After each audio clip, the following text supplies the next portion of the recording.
95 million years ago, this was not a crocodile. This was the largest predator that ever hunted Earth. And today was his day. The sail rises first, a ridge of bone taller than a grown man, breaking the mirror of the river without a sound. Behind it, a shadow 15 meters long moves. Behind that shadow, an entire world that no longer exists on Earth. Today we follow him for one day, from the first amber light of dawn to the last blue breath of dusk. One single day, one hunter, one river. One story that vanished 95 million years before the first human eye opened. To find him, we travel back through an unimaginable gulf of time. Not to the age of mammoths, not to the tyrannosaurs. Further, to the Middle Cretaceous, to a place we now call North Africa. At that moment, it was not a desert at all. It was water. Endless, braided, monsoon-fed water. Geologists call this vanished country the Kem-Kem River System. In its prime, it stretched wider than the Amazon. Wider than the Congo, a green artery cutting across a continent that had not yet finished breaking apart. The air here is heavy, warm, thick with pollen from tree ferns and cycads, mist curling from shallows. The horizon is ashen blue, blurred by the haze of a monsoon that will return by evening. On the far banks, palm-like plants sway in a wind carrying the smell of decay and blossom together. This is not paradise. This is the single most dangerous ecosystem the planet has ever assembled anywhere. Fossil beds in Morocco and Algeria tell us the same impossible story again and again, without exception. More apex predators lived per square mile of Kem-Kem than any other place in the fossil record. Nowhere before, nowhere since. A river where giants hunt giants, and the small are never truly safe. Into this impossible river, one shadow returns each dawn, and the first true glimpse of him is silhouette. A long body cuts the golden mist just above the waterline, sail catching first. Horizontal rays of sunrise. The sail glows a dull, blood-warm red, 15 meters from snout to tail, perhaps 7 tons of hunger. Larger than a Tyrannosaurus, longer than a school bus, built like no theropod that came before him. Look closer at the skull. Not the deep, box-crushing skull of a tyrannosaur, but long, narrow, and low. Almost the head of a crocodile grafted onto the body of a giant, wrong for tearing flesh cleanly. The teeth are conical, smooth, and interlocking, perfect for gripping something slippery, something that struggles in water. His bones, cut open in modern laboratories, are dense, almost solid, with no hollow air spaces inside. Unlike most predatory dinosaurs, he does not float easily. His hind feet are wide, flat, webbing between toes. His tail, once mistaken for an ordinary counterbalance, is something else entirely, a secret waiting to unfold. We will come back to that tail. For now, know only this. Everything about him breaks the rules. Every proportion, every joint, every tooth is aimed at one question of impossible survival on this river. How does the largest carnivore in Earth's history make his living in a world crowded with killers? But the river is not empty and he is not alone. As the sun climbs, the Kem-Kem wakes, and the ranks of his rivals reveal themselves. On the near bank, half hidden in reeds, a shape shifts. Carcharodontosaurus. 13 meters of dedicated land predator, a shark-toothed lizard with jaws lined with saw-like blades of bone. Its skull alone is longer than a full-grown man. It hunts the giants of the floodplain without mercy. It tolerates no rivals near its territory, watching the river with the calm of something that never knew fear. Further downstream, movement steers the tall horsetail thickets. Long legs, a slim whip-like tail. Deltadromeus emerges silently. A runner built for pursuit across open ground, faster than either giant, catching what they cannot chase down. Between them, these three predators, river hunter, flank shredder, sprinter, divide an ecosystem no modern continent could sustain. On the far shore, dust rises. Vast grey shapes lower their necks to drink from amber shallows. Sauropods. Long-necked plant-eaters weighing dozens of tons apiece, walking columns of meat, watched with cold interest. Their footprints leave craters in the mud. Fish scatter in the shallows wherever these titans pass by. Above it all, the sky moves. Pterosaurs wheel, some small as gulls, others eclipsing the sun momentarily. They wheel over the dusk gold water, watching for anything foolish enough to surface without first looking skyward above. Every meter of this river is contested territory. Every drink a gamble. Every breath negotiated with 100 appetites. Yet for our hunter, none of them are the real prey. Not sauropods, not bank dinosaurs, not flying scavengers. He has not evolved for any of them. His anatomy aims elsewhere entirely, somewhere no other predator can follow. Then something breaks the surface that should not exist, a shape wrong for every hunter that came before. For a century after his first bones emerged from Egyptian desert, science believed it understood him completely. Spinosaurus, the sail-backed theropod. A river-wading fisherman perhaps, nothing more exotic than a very large heron with teeth. Those first bones were destroyed in a bombing raid during the Second World War, leaving only drawings behind. For decades, we kept only faded memory. The picture we had of this ancient river hunter was profoundly wrong.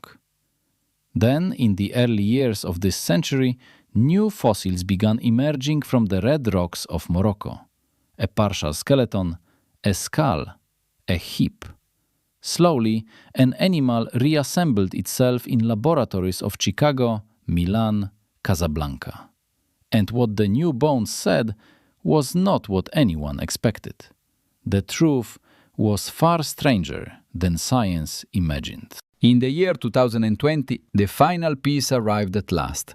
A tail unlike any before it. Not a stiff counterbalance like a Tyrannosaurus, not a sprinter's whip. Instead, a long paddle-shaped propulsive fin. Vertebrae grew tall, flat neural spines, one after another, forming a flexible blade nearly the tail's full length. When flexed side to side in water tank experiments, it drove a model forward with the efficiency of a crocodile, or an eel, or a shark. This was not a wading fisherman. This was a true aquatic apex predator. Combine that tail with those dense ballast-heavy bones. Combine the ballast with the webbed feet, the narrow snout. Combine the interlocking teeth and the pressure-sensitive pits along the jaw. The picture emerges. Not a wading fisherman. It is a swimmer, a diver, a submerged hunter that could vanish beneath the surface for minutes, at a time, and reappear where it chose. This was the first non-avian dinosaur to truly enter water, not for a drink, not for a wade, but as a full-time domain. Evolution tried, only once, to send a giant theropod back into the sea his ancestors had left 300 million years earlier. The apex predator becomes an aquatic ghost, and below him swims the only prey worth the hunt. She glides through the murky current 3 meters below the surface. 8 meters long, silver-flanked, ancient, Onchopristis. A sawfish grown to the size of a small boat. Along her rostrum runs a row of denticles, barbed, tooth-like, capable of slashing muscle from bone in a single sideways swing. Modern sawfish are dangerous. Onchopristis was something else. She is not, in this river, a small target. She is exactly his prey. And he knows she is here before she knows he exists. The pressure pits detect her tail beats. Small, blunt nerves that read the water the way we read light. He turns, silent. He tilts down, angling into the current. The dense bones do their work. He does not float. He sinks with intent. He does not thrash. He glides. There are no bubbles. There is only shadow beneath the ancient river. Above the river, the world continues. Pterosaurs cry. A Carcharodontosaur roars on the far bank at something displeased. Sauropods snort water through their nostrils. But down here, in the amber-green murk, there is only one sound. The slow, controlled rush of a 15-meter predator closing on prey that has not yet realized the pattern changed. He drifts under her. He rises from below. Her lateral line finally reads the disturbance. She turns to bolt. Too late. The long jaws hinge open, wider than seems possible, closing on the base of her rostrum. The crushing weight of every conical tooth he owns. The interlocking teeth are not there to slice. They hold. The water above them explodes. Silt boils. Her saw-toothed rostrum lashes sideways, scoring a bloody groove across his flank. He does not release. He rolls. The paddle tail drives him downward, taking her with him into deeper water.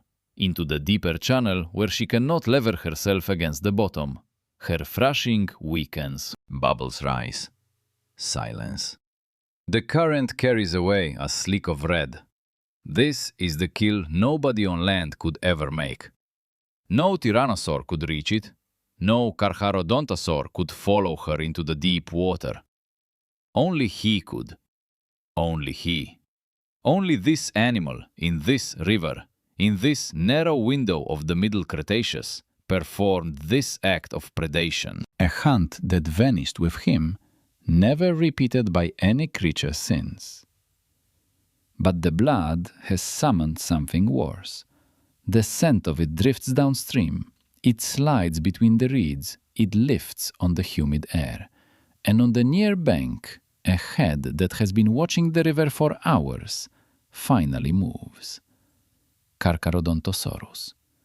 He arrives at the shallows the way weather arrives at the coastline, slowly, then all at once. 13 meters of him, jaws that measure themselves in meat. He steps into the shallows no farther. His yellow hooded eyes find the sail on the far side of the channel. He does not roar. Our hunter has dragged the sawfish into the shallows to feed. Onchopristis is too large to swallow whole. The kill requires time. Bites torn free, bones cracked. He looks up and sees the shape on the bank. Both animals in raw mass, matched. Both giants. Neither has fought many creatures that could injure it. The fossil record whispers about moments like this. Skulls carry scars from teeth of other species, broken teeth embedded in bone, healed gouges, old wounds. The evidence tells us these confrontations were not rare. They rarely ended in a corpse. Neither animal could afford to lose. The larger bares his conical teeth. The animal on the bank rumbles, a sound that vibrates the mud. Two apex predators, neither one blinks. Our hunter moves first, not because he is weaker, but because he owns one option his rival lacks. He turns, grips the sawfish, and backs into the current. His paddle tail catches, his dense bones sink him. In a slow, deliberate retreat, he drags his kill into water too deep for his rival to enter. The last thing the Carcharodontosaur sees is the tip of a sail sliding beneath the golden surface. The river itself becomes his weapon. He hunts where nothing else can follow, kills where nothing else can steal. He escapes where nothing can pursue. In an ecosystem of monsters, he found one place none could reach. That is why he existed at all. That is why evolution ever paid the cost of building him. By nightfall, the day's true cost becomes clear. He surfaces once, in the last light. His breath is heavy. The gash along his flank still bleeds. The sail glows a final dying red as sun drops behind ferns. Somewhere on the bank, a pterosaur cries a note that sounds almost like grief. Then the river takes him. What we know of him comes from a handful of scientists whose names deserve to be spoken aloud. Nizar Ibrahim, whose work in the Moroccan Sahara pulled a new skeleton piece by piece from a hillside no one else had thought to search.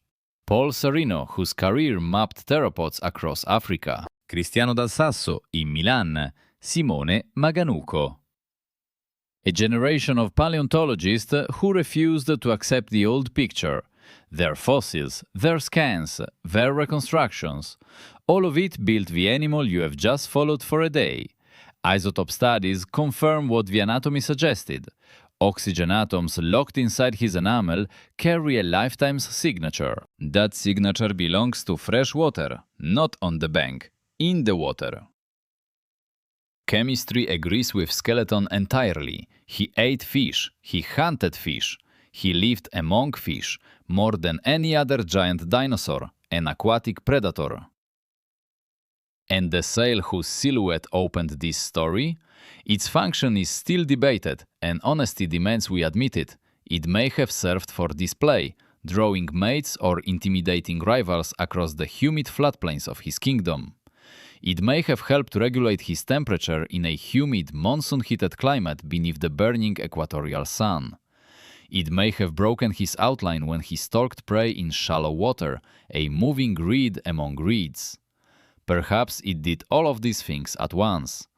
Bodies rarely evolve for a single simple reason. What is certain is this: he is a shape evolution run only once, then never dared attempt again. No other giant land vertebrate ever repeated the experiment. He was gone long before the sky ever fell. His lineage vanished some 30 million years before the asteroid ended the long, glorious age of dinosaurs. He never saw that final flash. His extinction was quieter, older, and, in a strange way, more complete. His world drowned long before the sky ever fell. The Kemkem River dried, the monsoons weakened, the floodplains hardened into red sandstone. A green artery across a continent began its slow, silent death. Over unhurried millions of years, it became the Sahara Desert. The sawfish vanished, the pterosaurs faded silently, the Carcharodontosaurus disappeared, the sail-backed swimmer disappeared. A whole world drowned in red sand and burning silence, their bones scattered across the ages. Wind and time buried them beneath the dunes of southern Morocco and eastern Algeria.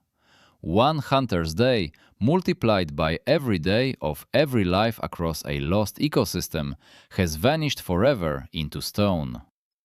We recover only fragments, a vertebra, a single tooth, a tailbone that rewrites everything we once thought we knew. But the animal himself, in his full glory, moving through his own river at the height of his reign, is a thing we will never truly see. The largest predator we may only know by inference. Amber light fades slowly on empty dunes. Yet another lost hunter is already waiting for us to find him. If you have followed him this far, subscribe to continue the journey into a world that no longer exists. Ring the bell so you never miss the next chapter of Prehistoric World, our ongoing journey through lost ages. Our next episode leaves the water, lifting into the Cretaceous sky to meet the winged giants circling above. The next predator is already circling silently high above